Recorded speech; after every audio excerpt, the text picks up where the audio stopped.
3 months after the divorce, my phone rang after midnight.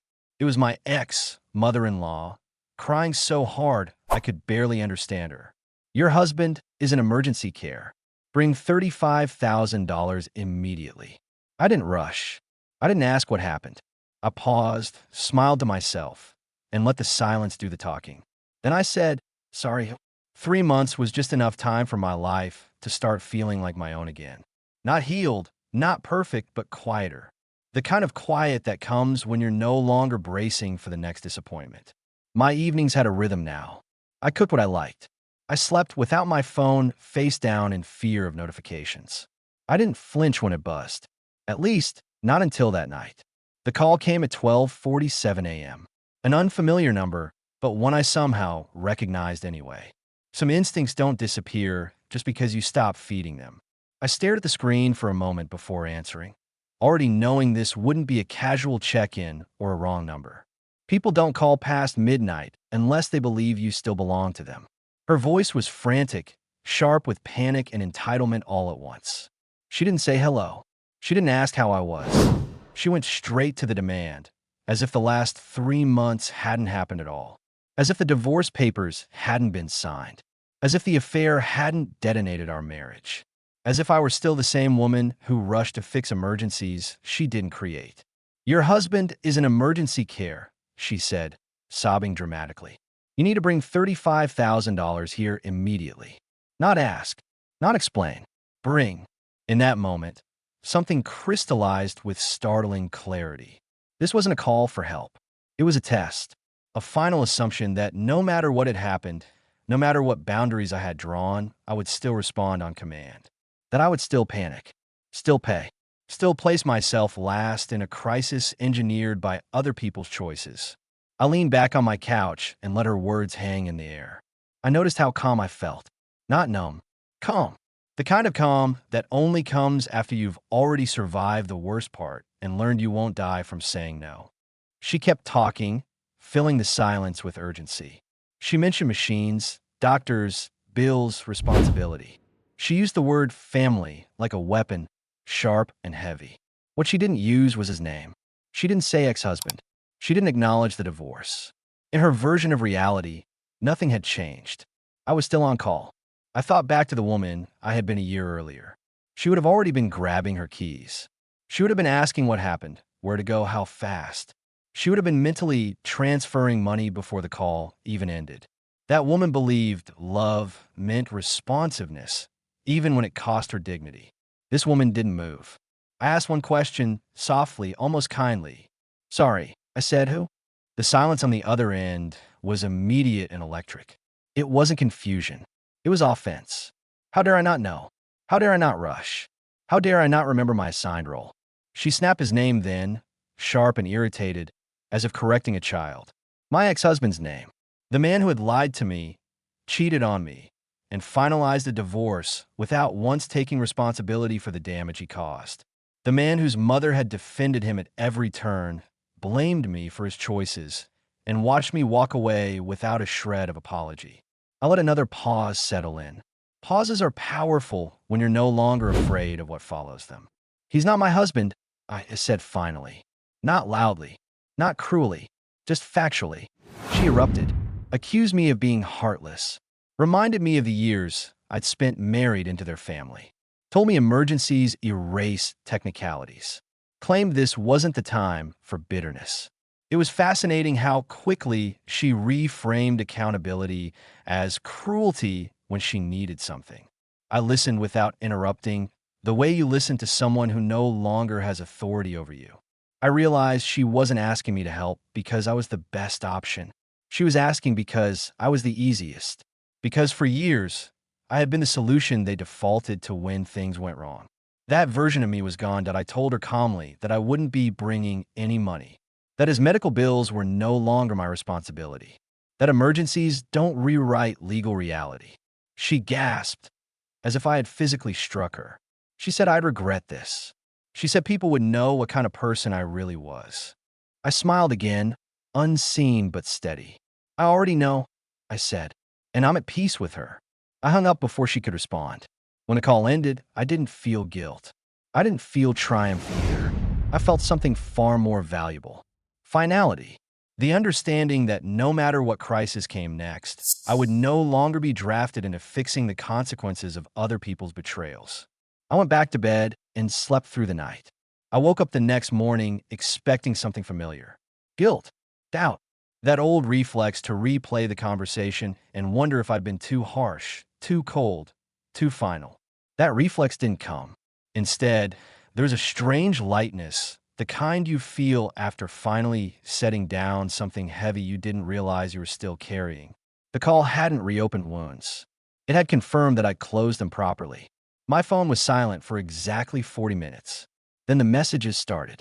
First from an unknown number, then another, then one from a cousin I hadn't spoken to since the divorce. The pattern was obvious before I even read the words.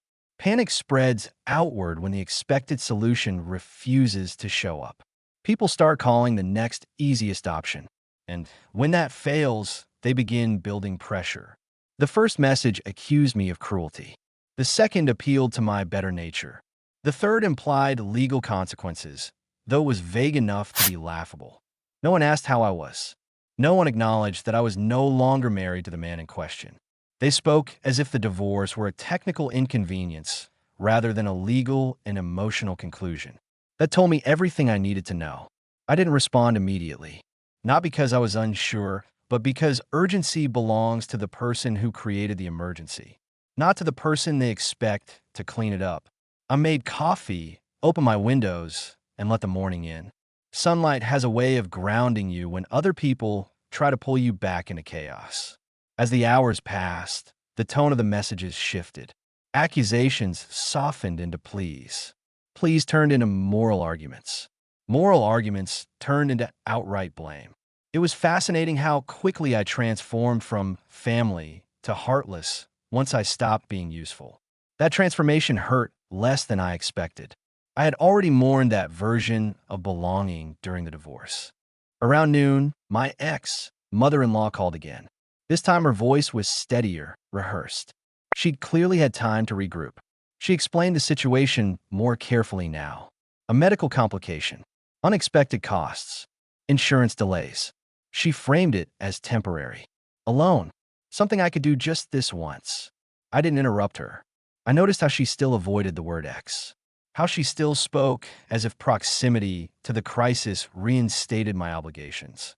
Emergencies don't resurrect contracts. They don't undo betrayal. They don't magically restore trust. They simply reveal who still believes they're entitled to you. When she finished, I told her something she hadn't anticipated. I understand this is frightening, I said, but this isn't my responsibility anymore. She snapped back immediately. How can you say that? You were his wife. Past tense, I replied, and I pay my share of that role already. That's when she said something that clarified everything. So you're just going to abandon him? The word abandon hung there, heavy and manipulative, as if leaving a marriage after infidelity were desertion. As if divorcing a man who betrayed me meant I forfeited the right to disengage. That framing was intentional. It relied on shame, on the idea that women are caretakers even after they're wronged, even after they leave. I corrected her calmly. I didn't abandon him, I said. I divorced him. There's a difference. She scoffed, told me this wasn't the time to be technical, that life and death situations required compassion, not boundaries. I almost laughed. Boundaries don't disappear in emergencies. They become more important, especially when people are desperate enough to trample them. I told her I hoped he recovered, that I wished him no harm, that I would not be sending money, now or later, and that any further contact about this would need to go through appropriate legal or medical channels. Not me. She hung up on me. The silence that followed wasn't empty. It was peaceful. Later that day, I learned what had really happened. Not from her, from a mutual acquaintance who reached out cautiously, clearly torn between concern and curiosity. The emergency wasn't sudden. It was the result of months of neglect, bad decisions, and avoidance. Bills unpaid. Insurance lapsed. Warnings ignored. The crisis hadn't come out of nowhere. That detail mattered. It confirmed what I already knew. This wasn't about compassion. It was about consequences catching up to someone who had always assumed someone else would absorb the impact. First me, then his mother, and now once again me, but I wasn't absorbing anything anymore. I thought about how many times during our marriage I had intervened before things reached a breaking point. How often I had paid, organized, scheduled, smoothed, and prevented disasters that never became visible because I handled them early. He had never learned to manage fallout because he had never been allowed to feel it. This time he would. That night, I sat on my balcony with a glass of wine, watching the city settle into evening. I didn't feel vindictive. I felt resolved. There's a difference. Vindictiveness seeks to punish. Resolve seeks to protect. I was protecting the life I had rebuilt from being invaded by the same patterns that had once drained it. I didn't block their numbers. I didn't need to. Boundaries don't require disappearance. They require consistency. And consistency, I had learned, was something they weren't prepared for. As I went to bed, I realized something quietly profound. The call hadn't tested my compassion. It had tested my self-respect, and I had passed. The strangest part wasn't that they expected me to help. It was how naturally they assumed I would step back into the role without question. As if the divorce had been a pause instead of an ending. As if betrayal expired once paperwork was signed. As if time alone restored access. That assumption revealed how little they had actually understood about why I left in the first place. The next day, the pressure intensified. It always does when silence doesn't work. Silence threatens people who rely on emotional leverage. By mid-morning, I received a voicemail from my ex-husband's sister. Her tone was cautious, carefully neutral, like someone trying not to step on a landmine. She didn't accuse me outright. She didn't plead either. She framed it as concern, as if we were all still operating within the same circle of obligation. He's not doing well, she said. Mom's overwhelmed. I just thought you should know. I listened to the message twice. Not because I needed to, but because I wanted to notice what wasn't said. She didn't ask for money. She didn't say sorry for what had happened. She didn't acknowledge the affair or the divorce. She simply placed the information at my feet, waiting to see if I would pick it up and carry it forward like I always had. I didn't call her back. Instead, I went about my day. I attended meetings. I answered emails. I had lunch with a colleague who had no idea any of this was happening. Life continued, uninterrupted. The continuity felt almost radical. For years, crises from that family had overridden my plans, my needs, my schedule. This time, they didn't, and nothing collapsed because of it. That realization sat with me all afternoon. In the evening, I received another call from my ex, mother-in-law. This one was colder. The panic had curdled into resentment. She accused me of punishing him for mistakes he had already paid for. She claimed the divorce was consequence enough. She said I was dragging things out by refusing to help now. Her words were sharp, designed to wound. You always said you cared about him, she snapped. Was that all a lie? I answered honestly. I did care. That doesn't mean I'm responsible forever. She laughed bitterly. So you've really changed. Yes, I said. That's the point. She went quiet after that. Not because she understood, but because she had run out of angles. Manipulation relies on predictable reactions. Once those reactions disappear, the manipulator is left flailing. After we hung up, I thought about how often women are expected to prove their goodness by enduring inconvenience, disrespect, and emotional labor long after their formal obligations end. Divorce may dissolve a marriage legally, but socially, many people believe it doesn't absolve a woman of caretaking duties, especially if she was competent, especially if she was reliable, especially if she had once loved deeply. I had fulfilled those expectations for years.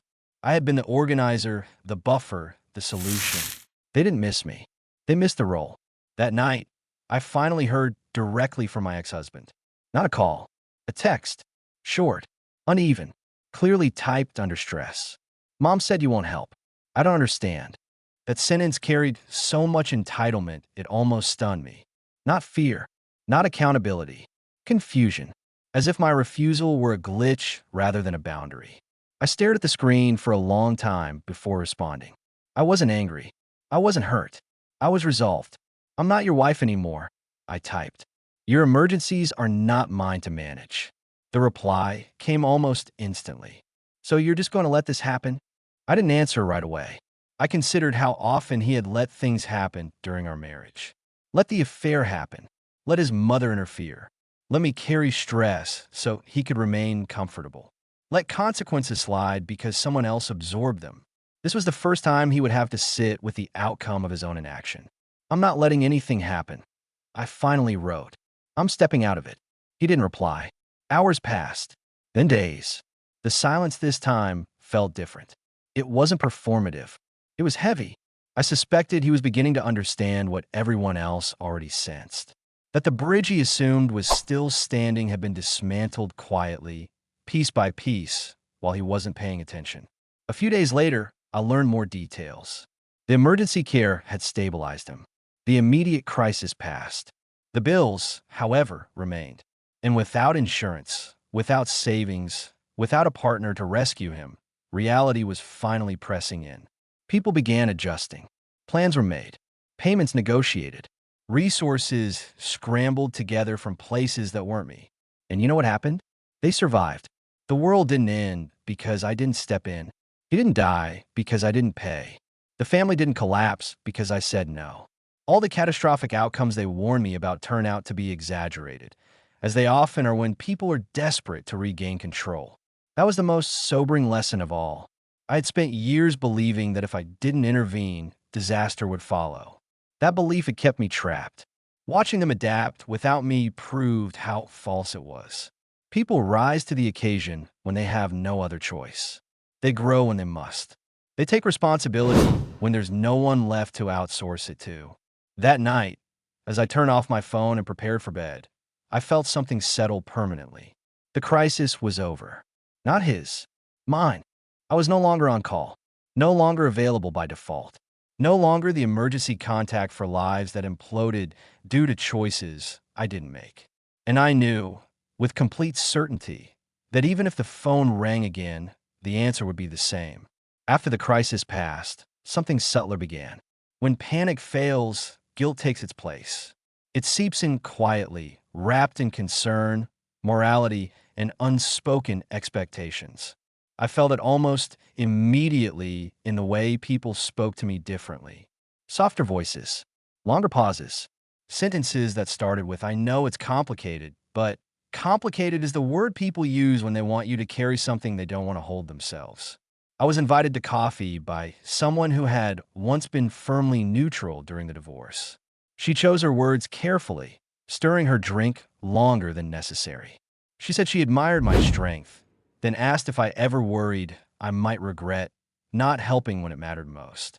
The question was framed as curiosity, but it was a judgment wearing a polite mask. I answered honestly. I said regret comes from betraying yourself, not from enforcing boundaries you should have it sooner. She nodded, but I could tell she didn't fully agree. That was fine. Agreement was no longer my requirement for peace. The narrative circulating about me began to evolve. I was no longer painted as heartless. Now I was described as changed. That word always amuses me. Changed implies deviation from acceptable norm, as if growth is suspicious when it disrupts convenience. I let the label stand. I had changed. I was no longer available for exploitation disguised as obligation. My ex, mother-in-law, made one more attempt, this time through moral leverage. She sent a long message filled with references to vows, compassion, and what she called the kind of woman I used to be. That phrase stuck with me. The kind of woman I used to be. Translation: the kind who complied, the kind who paid, the kind who absorbed. I read the message once and archived it. No response. Not because I was angry, but because responding would imply negotiation. There was nothing left to negotiate. What surprised me most was how quickly the guilt evaporated once I stopped engaging with it. Guilt thrives on dialogue. It needs reaction to survive. When ignored, it collapses under its own weight. Days passed, then weeks. The messages slowed. The pressure dissipated. People found other solutions, other resources, other people to lean on. The absence of my participation forced creativity, forced accountability. During that time, I reflected on how deeply conditioned I had been to equate goodness with self-sacrifice, especially as a wife, especially as a woman. Society praises the woman who shows up endlessly, regardless of cost. It rarely praises the woman who steps back to preserve herself. That woman is called cold, calculated, changed. I had been afraid of becoming her once. Now I understood she wasn't cold. She was conscious.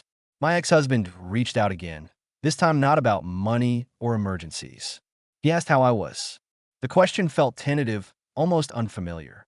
I replied politely, but briefly. I didn't offer updates or emotional access. He told me recovery was slow, that things were hard. I acknowledged that and wished him well. Nothing more. That exchange marked a turning point. For the first time, he wasn't asking me to fix anything. He was sitting in his reality. I noticed something shift inside me then. Compassion without responsibility is possible. I could care without carrying. I could acknowledge without absorbing. That distinction felt revolutionary. It allowed me to remain human without being consumed. As life moved forward, I found myself less reactive to reminders of the past. The hospital, the phone calls, the accusations, they became reference points rather than triggers. Evidence of growth rather than sources of pain. I realized how far I'd come when I could recount the events without my chest tightening. Healing doesn't erase memory. It changes how memory lives in your body. One evening, alone with my thoughts, I asked myself a question I hadn't considered before. If I had helped, what would that have reinforced? The answer was immediate. It would have reinforced the idea that no matter what someone does to me, I will always be available to rescue them. That my boundaries are flexible in emergencies. That consequences are optional if panic is loud enough. I felt a chill at that realization. Helping would have undone years of growth in a single transaction. I understood then that my refusal wasn't cruelty. It was consistency. And consistency is what teaches people how to treat you. Not explanations. Not arguments. Patterns. The guilt they try to hand back to me was never really mine. It belonged to people uncomfortable with accountability, with consequences, with a woman who no longer softened herself to make others comfortable. Once I stopped accepting that guilt, it had nowhere to go. By the end of that month, the calls stopped entirely. Life moved on, not dramatically, naturally. I returned to my routines, my goals, my quiet evenings. The storm had passed without me stepping into it. And that, more than anything, confirmed I had made the right choice. I slept deeply that night, unburdened by roles I no longer played. Once the noise faded, something uncomfortable settled in its place. Not regret, not sadness, recognition. I began to see the past with a clarity that only distance provides, and what I saw was unsettling in its consistency. They had always counted on me, not because I was obligated, but because I was reliable, not because I was required, but because I was predictable. That realization reframed everything.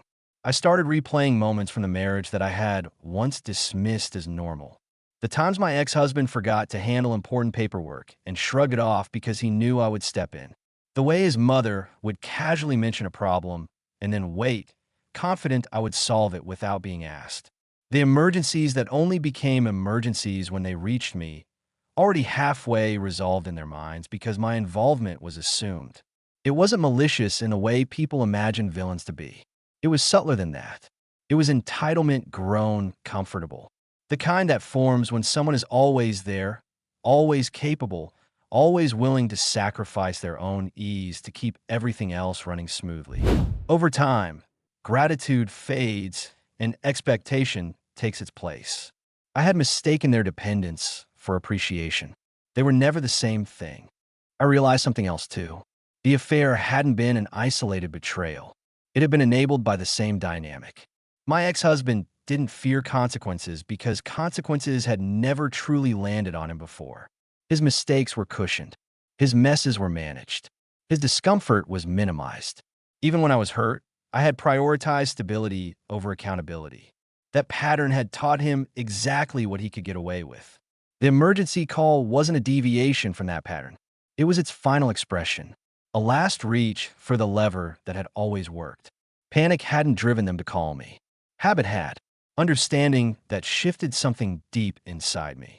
It stripped the situation of its emotional charge and replaced it with clarity. This wasn't personal in the way I had once believed. It was structural. I had been positioned as the fail-safe, the safety net, the invisible support beam holding everything up while receiving none of the credit. And once I stepped away, the structure wobbled. That wobble was not my responsibility to correct. I began noticing how differently I moved through the world now that I was no longer fulfilling that role. I didn't rush when problems arose. I paused. I assessed whether something was actually mine to handle. Most of the time, it wasn't. That pause alone saved me hours of unnecessary stress. It also revealed how often people will simply move on to someone else when you don't immediately volunteer yourself. There was a strange grief in that realization. Not because I miss being needed, but because I mourned how much of myself I had given to people who didn't see me as irreplaceable, only as convenient. That grief was quiet but honest. I let it exist without trying to rush past it. Healing doesn't come from pretending you weren't used. It comes from acknowledging it without letting it harden you. I also began to understand why my refusal had angered them so deeply. It wasn't just about the money. It was about disruption. I had broken an unspoken agreement, one they never asked me to sign, but assumed I had. The agreement said I would always show up, always help, always put my feelings second. By saying no, I hadn't just denied assistance. I had challenged the very foundation of how they related to me. That kind of disruption feels like betrayal to people who benefit from the status quo. I thought about how often women are socialized into this role. The fixer, the caretaker, the emotional accountant who balances everyone else's deficits. We're praised for it until we stop. Then we're criticized for becoming selfish. The label changes, but the expectation remains. I had internalized that expectation for years, mistaking it for virtue. Letting go of it felt like shedding a skin that had grown too tight. My ex-husband reached out again during this time, not in crisis, but in reflection.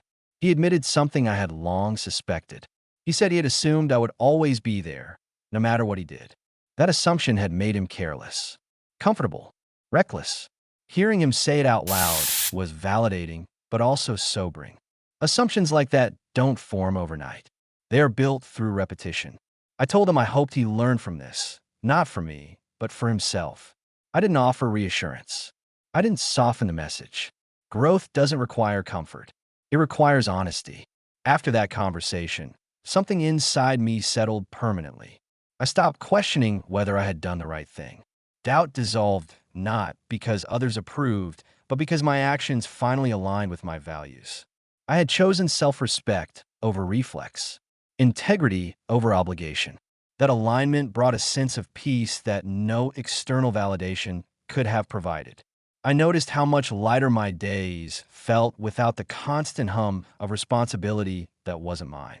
My energy returned. My creativity resurfaced. I made plans without calculating how they might be disrupted by someone else's needs. That freedom was intoxicating in its simplicity. One afternoon, while walking through a park, I caught myself smiling for no particular reason. The realization hit me gently. I was no longer living in reaction mode. I was living deliberately. That shift was subtle, but profound. It marked the true end of a chapter one had been trapped in for far too long.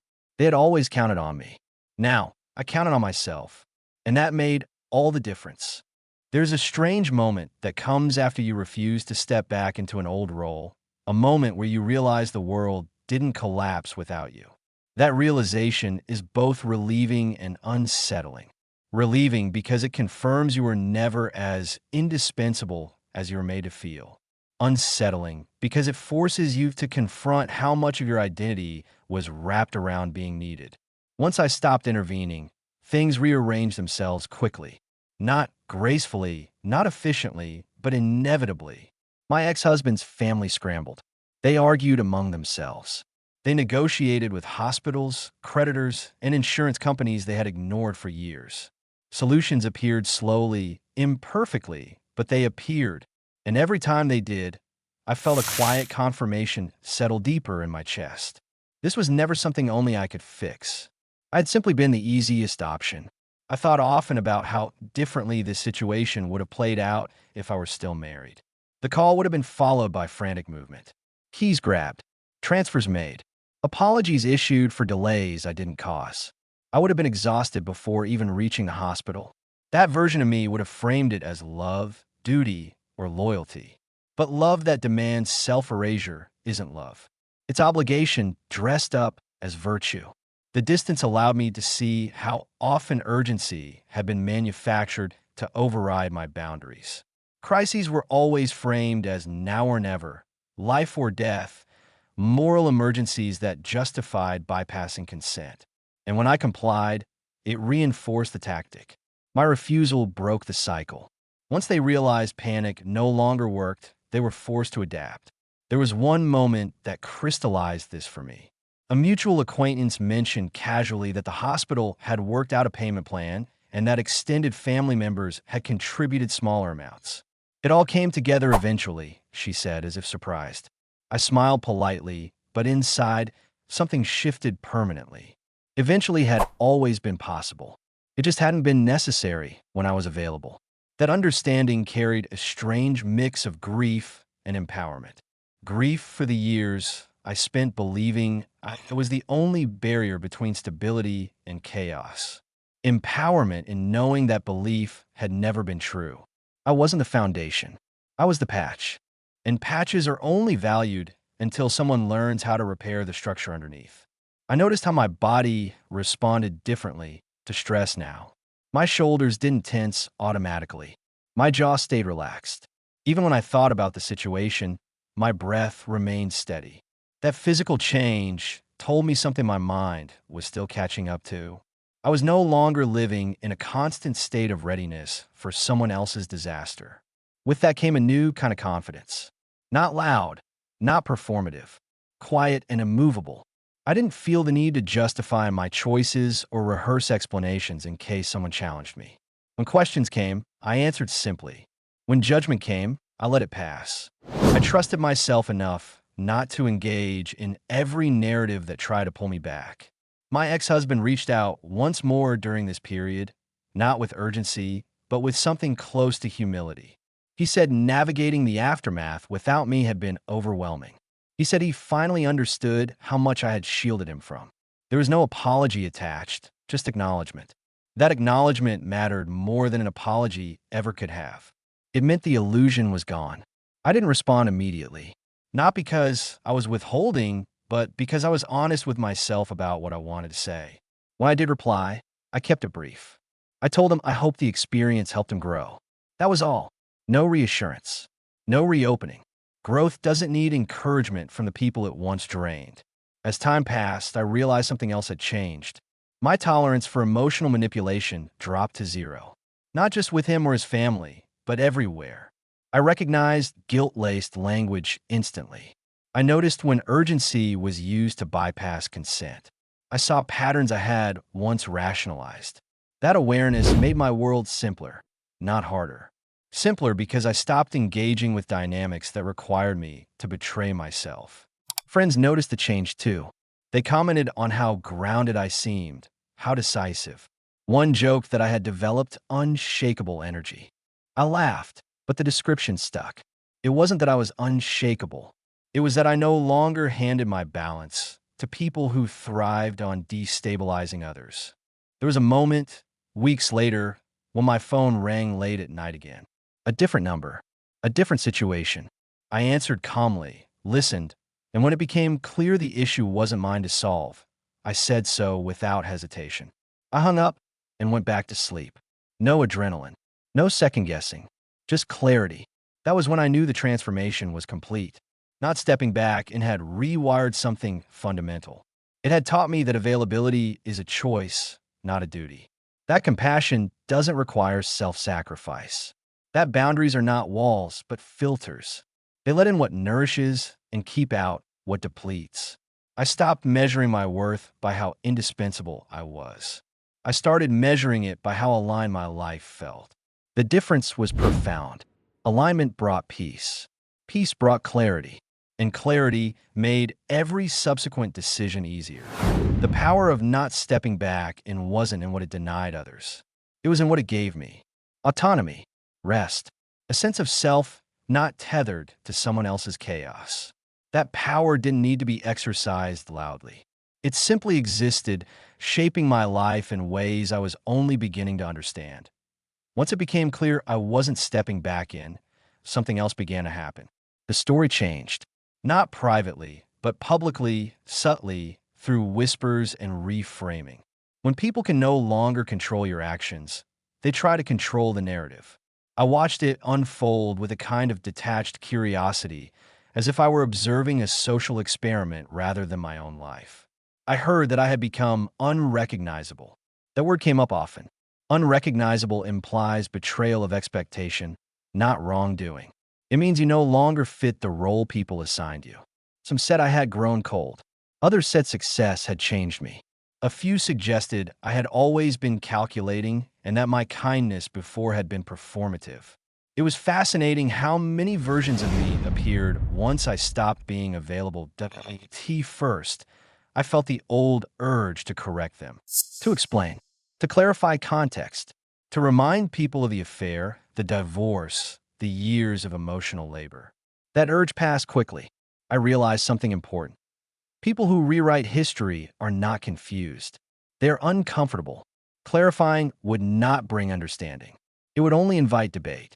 And debate was another form of reentry.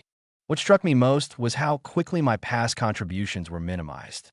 The years I had spent stabilizing that family were reframed as what any wife would do. The sacrifices became invisible once they were no longer ongoing. This wasn't personal. It was structural. People devalue labor once it stops serving them, especially invisible labor, especially emotional labor, especially when acknowledging it would force them to confront their own dependence. I noticed the contrast in how people spoke about my ex-husband. His affair was described as a mistake, a lapse, a rough period. His medical crisis was framed as tragic, unavoidable, a test of character. My refusal to help, however, was described as a choice. Calculated, cold. The double standard was glaring. His actions were softened by context. Mine were stripped of it. That realization didn't anger me. It clarified something fundamental. Society is far more comfortable forgiving men for harm than forgiving women for boundaries, especially when those boundaries disrupt access. I had internalized that bias for years, judging myself more harshly than I ever judged him. Letting go of that internalized expectation felt like shedding a weight I hadn't known I was carrying. There were moments when the rewriting of history reached me indirectly through mutual acquaintances. Someone would mention how hard things had been for him since you left, as if I had left without cause, as if the affair were a footnote. I responded neutrally, refusing to defend or attack. Silence, I learned, is not passive. It is selective. It chooses not to feed distortions. Privately, I grieved the loss of being seen accurately by people I once trusted. That grief was real. Being misunderstood hurts, even when you know the misunderstanding is intentional. I allowed myself to feel it without letting it dictate my actions. Emotional honesty doesn't require emotional reactivity. That distinction was one of the most valuable skills I developed. Over time, something interesting happened. The people who clung hardest to the rewritten narrative drifted away. Conversations grew awkward. Invitations slowed. I wasn't excluded aggressively. I was simply no longer central. That absence felt like a quiet sorting. Those invested in the old version of me had no reason to engage with a new one. And that was okay. At the same time, new connections formed effortlessly. People who respected boundaries didn't question them. People who valued accountability didn't need the story softened. These relationships felt lighter, less performative. I didn't have to manage perceptions or anticipate needs. I could show up as I was. That ease was its own form of validation. I realized then that rewriting history is a defense mechanism. It protects people from confronting their own roles in a system that benefited them. If I was cold, they didn't have to acknowledge their entitlement. If I was changed, They didn't have to question why I needed to change. The narrative served them, not the truth. One evening, a friend asked me how I handle being misunderstood so calmly. I thought about it for a moment before answering. I stopped trying to be understood by people who preferred a version of me that was easier to use. The words surprised even me with their simplicity. They were true. The further I moved from the crisis, the clearer it became that the real work wasn't in managing others' reactions. It was in staying grounded while those reactions played out. That grounding came from consistency, from knowing that my choices aligned with my values, even when they were unpopular. Especially when they were unpopular. I stopped telling the story at all after a while. Not because I was hiding it, but because it no longer felt central to who I was. When people asked directly, I answered briefly and changed the subject. The past didn't require rehearsal. It had already done its work. There was a quiet moment, months later, when I realized I hadn't thought about the hospital call in weeks. The urgency that once dominated my thoughts had dissolved. What remained was a deep sense of trust in myself. I trusted my ability to navigate conflict. I trusted my judgment under pressure. I trusted that I could endure disapproval without collapsing. That trust was hard-earned. It had been forged in moments where it would have been easier to cave, easier to pay, easier to step back in and restore the old order. I hadn't chosen the easy path. I had chosen the honest one. The way people rewrote history no longer concerned me. Their versions had no bearing on my reality. I wasn't living inside their stories anymore. I was living inside my own. The peace didn't arrive all at once. It crept in quietly, unnoticed at first, like a sound you stop hearing because it no longer matters. I realized it one morning while making coffee, standing in my kitchen with sunlight spilling across the counter, when it occurred to me that I hadn't rehearsed an explanation for my choices in days. There was no mental script running in the background, no imagined conversations, no defensive clarifications waiting to be deployed. That absence felt startling and then liberating. For so long, explaining had been my reflex. Explaining why I stayed. Explaining why I left. Explaining why I said no. Explaining why I didn't rush to the hospital with a check in my hand. I had believed that if I could just explain clearly enough, compassionately enough, people would understand. What I hadn't understood was that explanation only works when the listener is open to understanding. When they aren't, explanation becomes self-betrayal disguised as communication. Once I stopped explaining, the noise died down quickly. People stopped asking questions that weren't really questions. They stopped probing for emotional access I no longer offered. The ones who truly cared adapted. The ones who didn't drifted away, taking their assumptions with them. That sorting process felt natural, almost inevitable, once I stepped out of the role of translator for my own boundaries. I noticed how differently my body felt in conversations now. My shoulders stayed relaxed, my breathing steady. When someone made a comment that once would have triggered defensiveness, I felt curiosity instead. Not about their opinion, but about why they needed to express it. That curiosity created distance. Distance created safety. Safety created peace. There were moments when people tried to bait me into justification. A comment about forgiveness. A remark about compassion. A subtle dig about how some people just move on differently. I responded with neutral statements, refusing to take the bait. This is what works for me. I'm at peace with my decision. I don't have anything more to add. Each time, I felt my spine straighten just a little more. Boundaries became easier with practice. The most surprising part was how peace affected my empathy. I didn't lose it. It deepened. Without the pressure to fix or rescue, I could genuinely feel concern without being consumed by it. I could acknowledge suffering without making it my responsibility. That balance felt adult, grounded, humane. It was the opposite of the martyrdom I had once mistaken for love. I began applying this approach everywhere. At work, when someone tried to offload their urgency onto me, I asked clear questions about ownership. In friendships, I noticed when patterns felt one-sided and adjusted accordingly.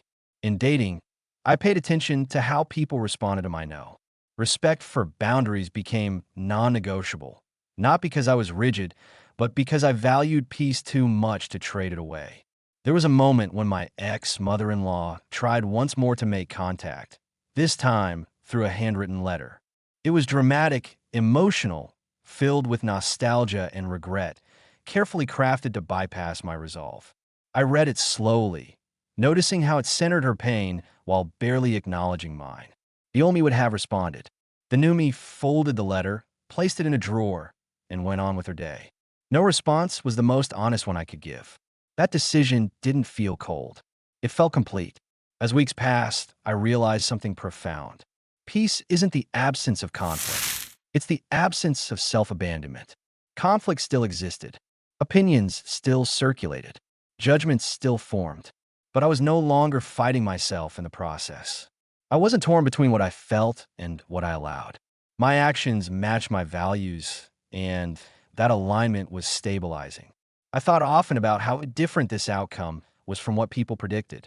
They warned me I would regret being too harsh, that I would feel guilty forever, that I would miss my chance to be the bigger person.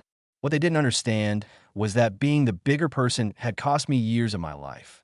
Choosing myself wasn't about shrinking others. It was about finally taking up appropriate space. One afternoon, sitting alone in a cafe, I overheard a conversation at the next table. A woman was describing how exhausted she was from always being the one who fixed things in her family. She laughed it off, but her voice carried resentment. I recognized that tone instantly. It was one I used to carry. I wanted to tell her she wasn't weak, that she wasn't selfish for wanting rest, that stepping back doesn't make you cruel. It makes you honest.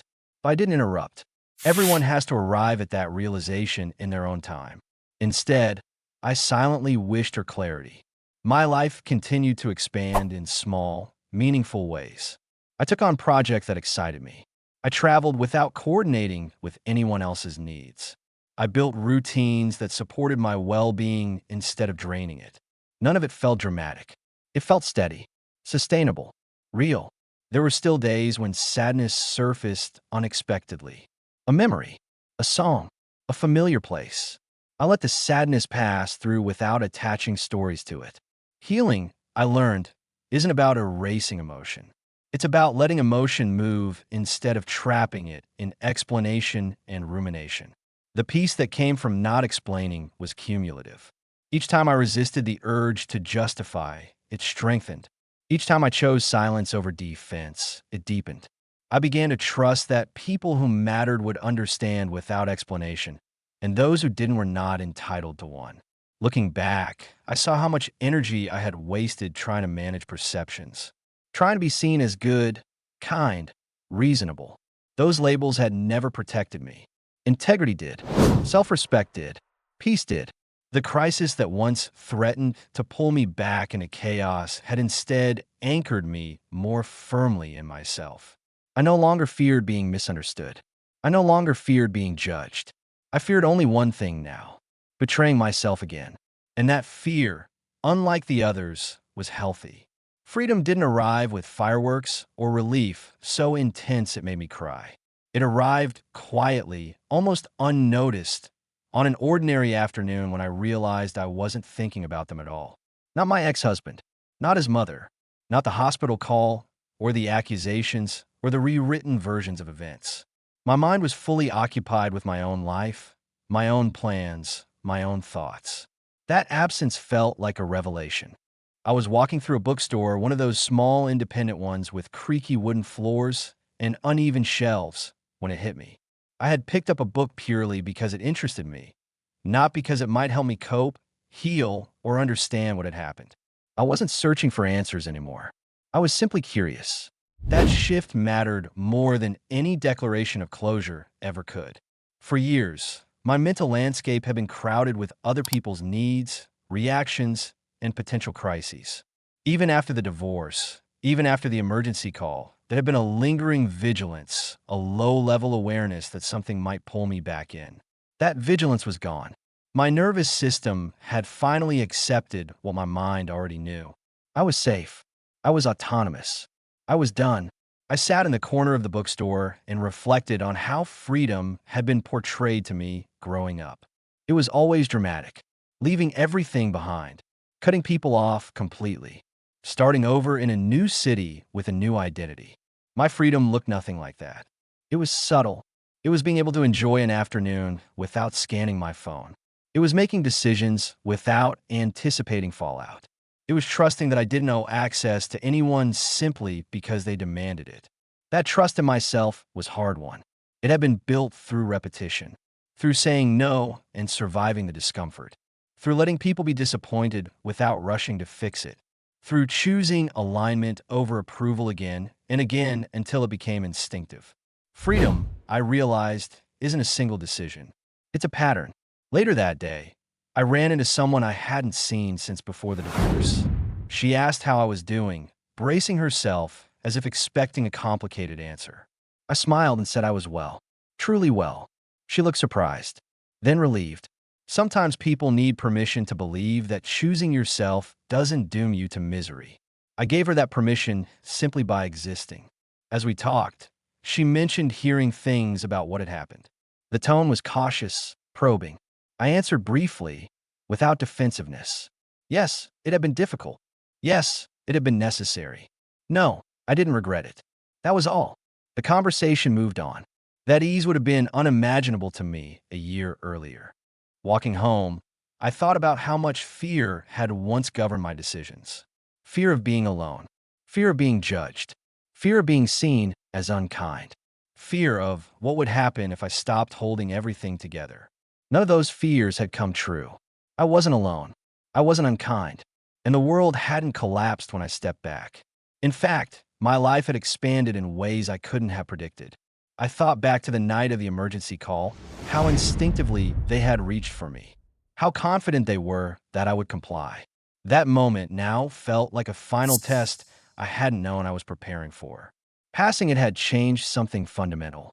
It had proven to me that my growth wasn't theoretical. It was lived. I could trust myself under pressure. There was a time when I would have mistaken this quiet contentment for emptiness. I had been so used to intensity, to urgency, to emotional highs and lows that calm felt suspicious. Now I understood it differently. Calm was capacity. It meant my energy was no longer being siphoned off by chaos. It meant I had room to be present, creative, engaged. I noticed how this freedom affected my relationships. I listened more deeply because I wasn't distracted by my own anxiety. I laughed more easily. I expressed preferences without apology. When conflict arose, I addressed it directly instead of managing it indirectly. That directness felt respectful, both to myself and others. There was also a growing sense of discernment. I paid attention to how people responded to my boundaries. Did they respect them without commentary? Did they push? Did they try to negotiate? Those responses told me everything I needed to know. I no longer invested time in convincing people to treat me well. I observed and adjusted accordingly. One evening, I received a message from my ex-husband. Not urgent, not dramatic. He said he hoped I was doing well. I read it without a spike of emotion. I wished him the same and closed the thread. No lingering thoughts. No what-ifs. That neutrality was perhaps the clearest marker of freedom. The past had lost its grip. I realized then that freedom isn't about erasing history. It's about no longer living inside it. The memories were still there. The lessons were intact, but they no longer dictated my present. I had integrated them fully, and integration brings peace. As the weeks went on, I found myself making plans that extended further into the future than I had in years. Trips, projects, goals that required sustained energy and commitment. I trusted that energy now. I wasn't guarding it against depletion.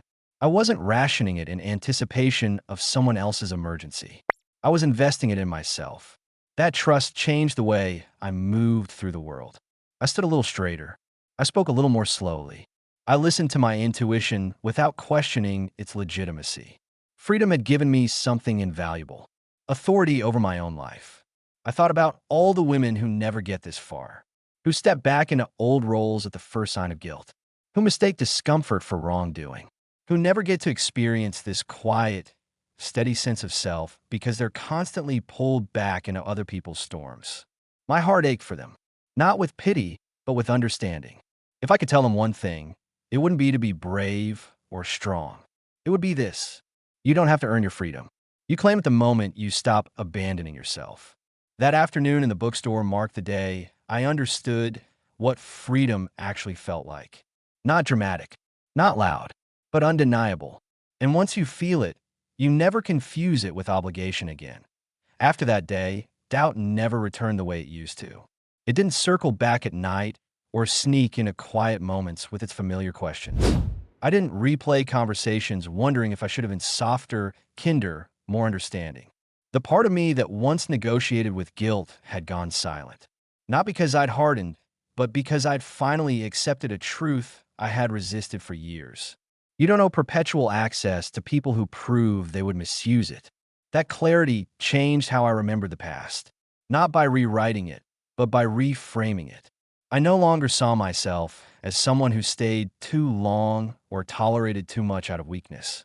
I saw a woman who loved deeply and gave generously until love without respect began to cost her more than it gave. That wasn't failure. That was discernment learned the hard way. When I thought about the emergency call now, it felt almost surreal. The confidence in her voice, the assumption that money would appear because it always had, the lack of hesitation, apology, or acknowledgement of the divorce. That call hadn't been about crisis. It had been about entitlement colliding with reality. And reality had finally won. I realized something else too.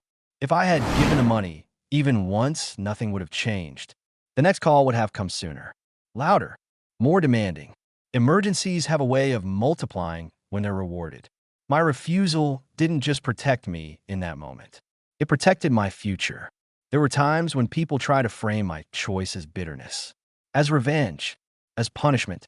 Those interpretations said more about them than about me. Bitterness clings. Revenge seeks reaction. I did neither. I disengaged. I moved forward. I slept peacefully. Those aren't the actions of someone consumed by anger. They're the actions of someone who has made peace with finality. I noticed how differently I handled new challenges now. When problems arose at work, I didn't immediately internalize them as personal failures. I assessed. I delegated. I solved what was mine to solve and released the rest. The skills I had developed in emotional boundaries translated seamlessly into every other area of my life. I was more effective because I was no longer exhausted. Even my inner dialogue changed. The voice that once questioned my worth softened into something supportive. When decisions felt uncomfortable, I reminded myself why discomfort wasn't a red flag anymore. Sometimes it was simply the sensation of growth. That reframe allowed me to move forward without hesitation. One evening, while having dinner with a close friend, she asked me something that stopped me for a moment. She asked if I would answer the phone differently now, knowing everything I knew. I smiled, not because the question amused me, but because the answer was so clear. I wouldn't. Not then. Not now. Not ever. That certainty felt grounding. It meant the lesson had settled fully. I told her that saying no hadn't made me less compassionate. It had made my compassion intentional. I could choose where it went instead of having it extracted through pressure. That distinction mattered. Compassion given freely nourishes both people. Compassion demanded drains one and enables the other. I had spent too long confusing the two. As time went on, the story faded further into the background of my life. It no longer defined conversations or decisions. It existed as context, not identity. I was no longer the woman whose ex called from the hospital. I was simply myself, a woman who knew her limits and honored them. There were moments when I caught myself feeling grateful for the call, not for the stress it caused, but for the clarity it forced. It had been a final exam I didn't know I was taking, and passing it had confirmed that the work I'd done since the divorce was real. I wasn't pretending anymore. I wasn't posturing. I was living from a place of alignment. I also understood why the call had come to me and not anyone else. It wasn't because I was uniquely capable. It was because I had historically been uniquely compliant. Once compliance was removed, the system adjusted. That adjustment proved everything I needed to know. Freedom, I realized, isn't just about leaving. It's about not returning when you're invited back into dysfunction disguised as necessity. It's about recognizing familiar chaos and choosing distance instead of engagement. That choice gets easier each time you make it. By the time another unexpected challenge arose months later, my response was automatic. I assessed, decided, acted. No guilt spiral. No justification. Just clarity. That was when I knew the transformation was complete. The answer I gave that night wasn't just for her. It was for every future version of me. It was a promise that no matter how urgent the demand or how dramatic the circumstances, I would never again betray myself for the comfort of people who had already shown me who they were. And that promise, once made, never wavered. They're the version of me that exists now who would never answer that call the same way. Not because she's colder or harder, but because she's clearer. That clarity didn't come from anger or distance alone. It came from repetition, from choosing myself enough times that it stopped feeling like a rebellion and started feeling like reality. That I think about that version of me often, not with nostalgia, but with respect. She doesn't flinch when her phone rings late at night. She doesn't feel her stomach drop at the sound of urgency in someone else's voice. She listens, assesses, and decides without surrendering her nervous system to someone else's chaos. That version of me is not dramatic. She is steady, and steadiness, I've learned, is the truest form of strength. What surprised me most was how this steadiness affected the way people approach me over time. The calls stopped being frantic. The requests became clearer, more respectful, or they disappeared entirely. People sense when access has changed.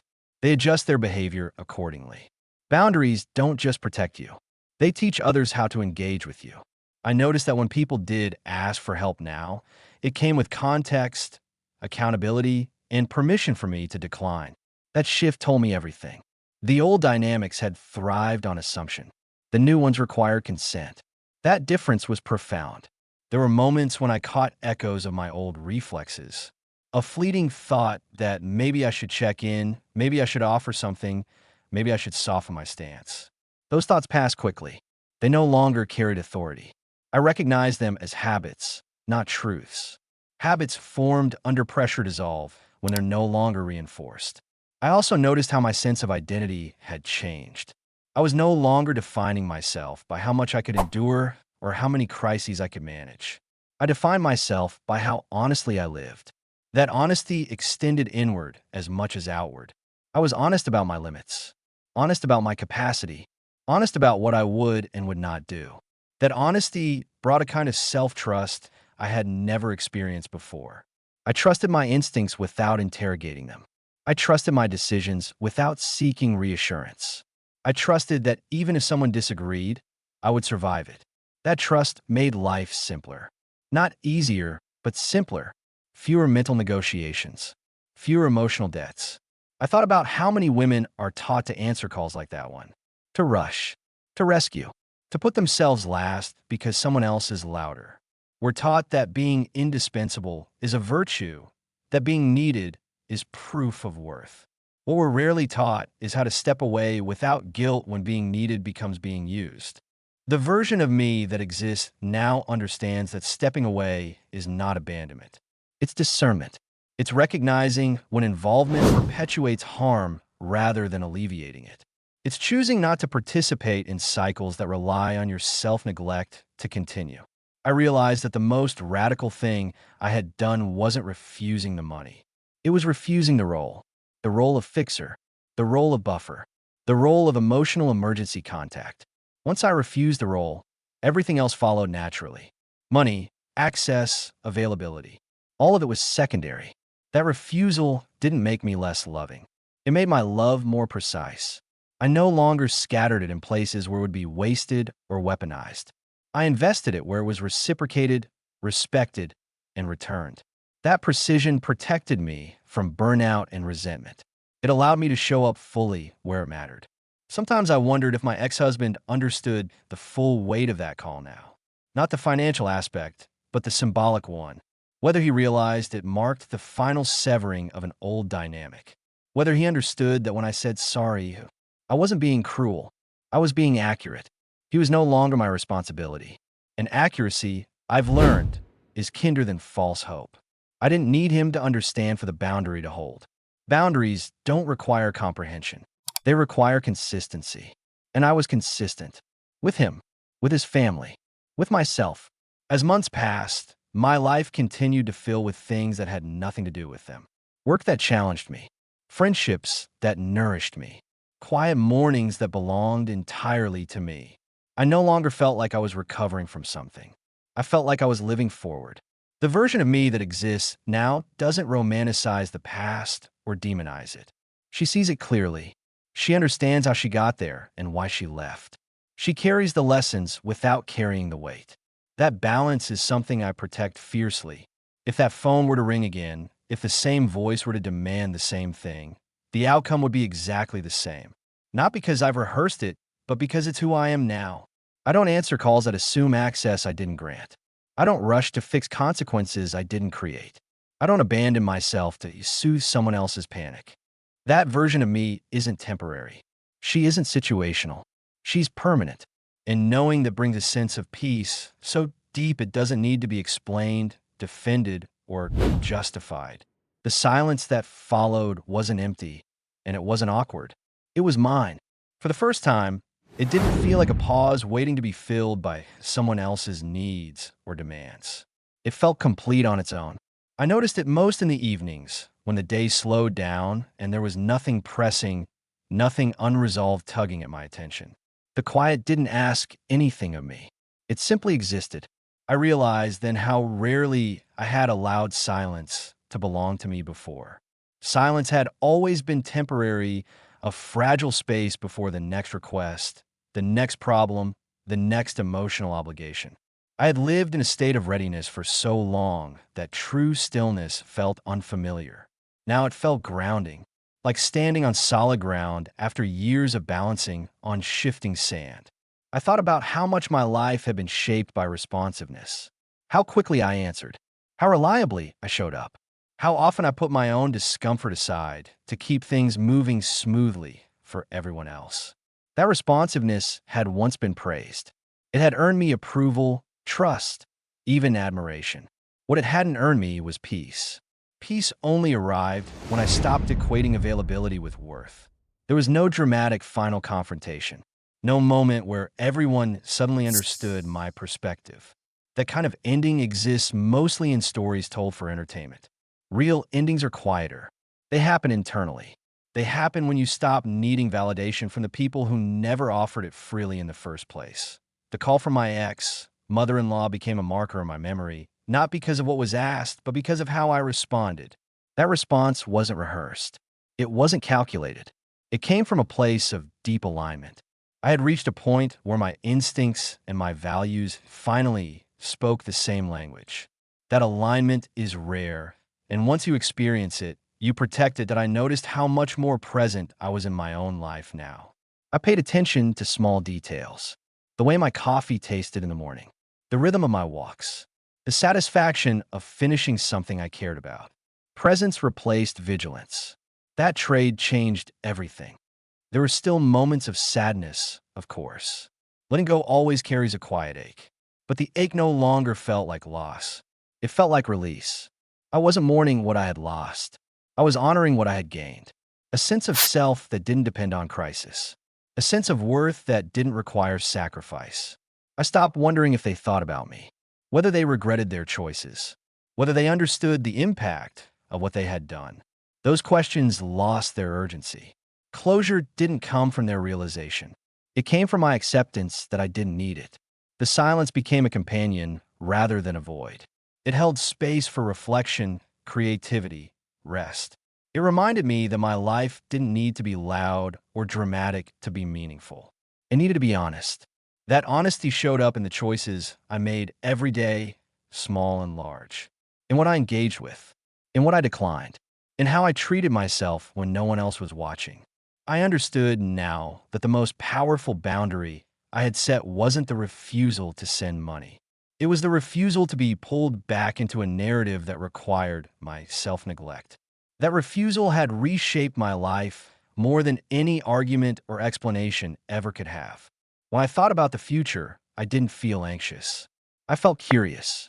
Curious about who I would continue to become now that my energy belonged to me. Curious about the relationships I would build from this place of clarity.